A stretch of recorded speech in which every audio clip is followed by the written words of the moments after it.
اخواني اسمعوا كلامي، تعالوا دكتور علي هنا انت. اسمعوا كلامي يا ناس، ارجعوا الى التوحيد وعلى منهاج النبوه. اسمع الان هذا اي واحد اذا طاب خليه سيف الماني، تعال يمي سيف الماني. الان شوف المعجزه، هذا ما يسمع الان يسمع باذن الله. ترجم. القران هو معجزه الشفاء، ليس يعني كلكم ترجعون الى الله، مسلم مسيحي يهودي، احنا كلنا اخوان في الاصل. النبي صلى الله عليه وسلم يقول الناس ابن ادم وادم خلق من تراب. يقول احنا مسلم مسيحي يهودي في الاصل كلنا اخوان. Wir sind alle Brüder, Muslimen und Juden und Christen. في الاصل احنا اخوان. Wir sind alle am Anfang Brüder. تعال الاسلام هم يصير اخوان. Inshallah, wir sind. احنا كلنا اخوان. Wir sind alle Brüder. الان هذا ما يسمع، هذا معجزه القران، شوف هذا ما يسمع. Ihr hört nicht? الان يسمع باذن الله. Inshallah, ihr hört. هذا صعب يا ابو دكتور علي، كيف تعرف هذا يسمع؟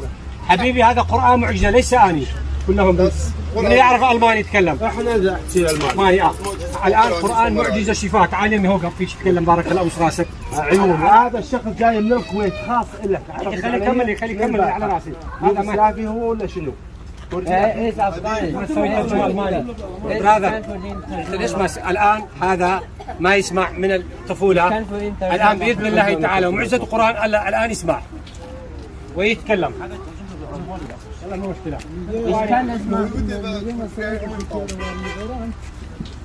الان يطيب باذن الله تعالى. ان شاء الله.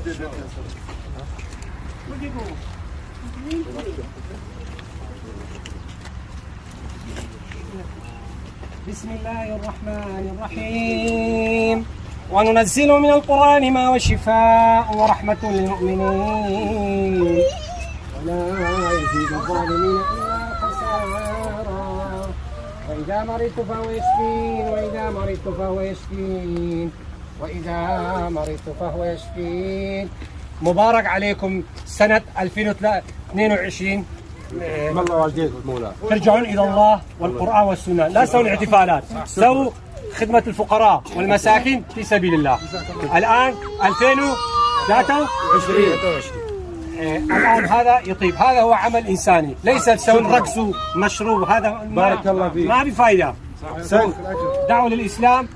الان هنا في المانيا في كوبلنز في نيويورك، الان هذا الاخ يطيب باذن الله، ليس من دكتور علي، ليس رجل طيب، ولكن الشفاء من عند الله. اذا انتم تعطون 50 يورو لهذا الايجار هذا، والله انا ما اريد ولا فلس ولا درهم.